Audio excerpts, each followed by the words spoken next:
നടപ്പ് സാമ്പത്തിക വർഷത്തേക്കുള്ള മദ്യനയത്തിന്റെ കരട് വീണ്ടും പൊളിച്ചെഴുതാൻ എക്സൈസ് വകുപ്പ്.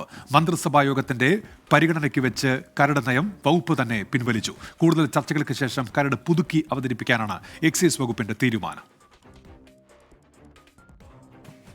2024 ഏപ്രിൽ 1-നാണ് പുതിയ മദ്യനയം പ്രാബല്യത്തിൽ വരേണ്ടത്.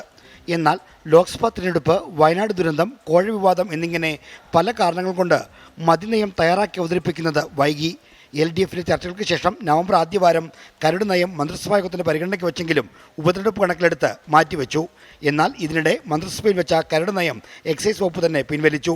നയത്തിൽ മാറ്റങ്ങൾ വേണമെന്ന് ടൂറിസം ഉൾപ്പെടെയുള്ള ചില വകുപ്പുകൾ ആവശ്യപ്പെട്ടതിനെ തുടർന്നാണ് മന്ത്രിസഭാ യോഗത്തിൽ നിന്ന് കരട് നയം പിൻവലിച്ചതെന്നാണ് എക്സൈസ് വകുപ്പിന്റെ വിശദീകരണം. നയം സംബന്ധിച്ച രാഷ്ട്രീയ ചർച്ച വേണമെന്ന് CPIM ആവശ്യപ്പെട്ടിരുന്നതായി എക്സൈസ് വകുപ്പ് വൃത്തങ്ങൾ പറഞ്ഞു. വകുപ്പുകളുടെ നിർദ്ദേശങ്ങൾ കൂടി പരിഗണിച്ച് കരട് നയം പുതുക്കി അവതരിപ്പിക്കാനാണ് എക്സൈസ് വകുപ്പിന്റെ പുതിയ തീരുമാനം.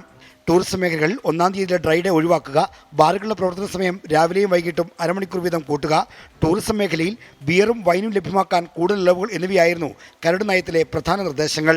നയം പുതുക്കുമ്പോഴും ഈ നിർദ്ദേശങ്ങൾ തുടരാനാണ് സാധ്യത. R. ശ്രീജിത്ത്, 24, തിരുവനന്തപുരം.